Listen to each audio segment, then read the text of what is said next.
जय माता दी। आ चुके हैं माता रानी के दिन, तो आप सभी लोग माता का स्वागत करें, अपनी रोज़ 9 दिन की पूजा आराधना करें, माता को खूब अच्छे अच्छे भजन सुनाएं, भेंटें सुनाएं, माता का जागरण करें, है ना। कन्याओं को 9 दिन लगातार मनाएं, कन्याओं को 9 दिन लगातार मनाएं, उनको फ्रूट्स दें, है ना, उनको चॉकलेट दें, उनको मिठाई दें, क्योंकि कन्या साक्षात पृथ्वी पे माँ दुर्गा का रूप है। उसमें अपन कन्या पूजन से सारे ग्रहों को मजबूत कर सकते हैं। बुध मैन है, शुक्र तो कन्या हो जाएगी, है ना। गुस्सा आ गया उसको, काली, तो मंगल, शनि तेज आ गया तो सूर्य। तो आप कुल मिला के इन 9 दुर्गों में माँ अपने भजन सुना ना, नवरात्रों में मैया धरती पर आती हैं, किसको क्या देना है ये सोच के आती हैं। तो माँ इन 6 महीनों में अपने लिए सोचती रहती हैं कि मुझे पृथ्वी पे जाना है, तो अब मुझे भी इन बच्चों को क्या देना है। तो उनकी जो विशेष रूप से आराधना करता है इन 9 दिनों में, उनको जरूर माता रानी कुछ ना कुछ दे के जाती है। तो आपको क्या चाहिए, आप उस स्तर से अपनी माँ की पूजा करें, आराधना करें, सेवा करें, है ना। और ये पक्का है 90% नहीं, वैसे मैं अपनी एस्ट्रोलॉजी में हर जगह लिख के देती हूँ कि 90%, पर इस बात की माता पूजा, देवी जागरण, देवी पूजा की मैं 110% गारंटी देती हूँ। जिसने माँ जगदम्बे को मना लिया, अपना ग्रह अनुकूल कर लिया, उसका तो भगवान को साथ देना ही पड़ेगा। क्योंकि ब्रह्मा विष्णु महेश तीनों से भी जब संकट आया तीनों पे, तब भी माँ शक्ति उत्पन्न हुई।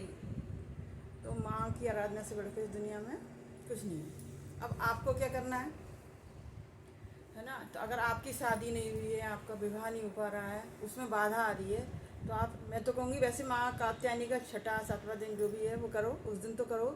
रोज़ नवरात्रों में पहले दिन से घट स्थापना से लेके 9 दिन तक माँ कात्यायनी का जाप, पूजा पाठ करें।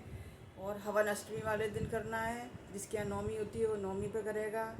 और वरना रोज़ पान के पत्ते पे, केवल कात्यायनी की पूजा का बता रही हूँ मैं, है ना, पान के पत्ते पे 2 लौंग, बतासे, गुड़ या शहद का भोग माँ को जरूर अर्पण करें, जिससे आपके विवाह में अगर मंगल के कारण कोई बाधा आ रही है तो वो जरूर दूर होगी, है ना।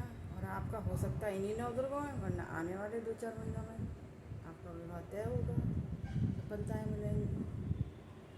और अगर दे सकते हैं तो माँ की विदाई के दिन, यानी अष्टमी या नौमी के दिन, जो आपके यहाँ पूछता हो, उस दिन माँ को पूरा सुहाग का सामान अर्पित करें, साथ में नारियल, भेंट, बतासे और फूल माला बिना तो माँ खुश होती ही नहीं है। तो माला नहीं तो फूल, गुड़हल का फूल, गुलाब का फूल, वरना एक सुंदर सी माला माँ को अपने आसपास के पंडित जी से कह के उनको पहनाएं। और अगर आप पॉकेट वाले हैं, आप पे पॉकेट अच्छी है, तो माता को एक छाती का चांदी का छतर भी चढ़ाएं। बस माँ प्रसन्न।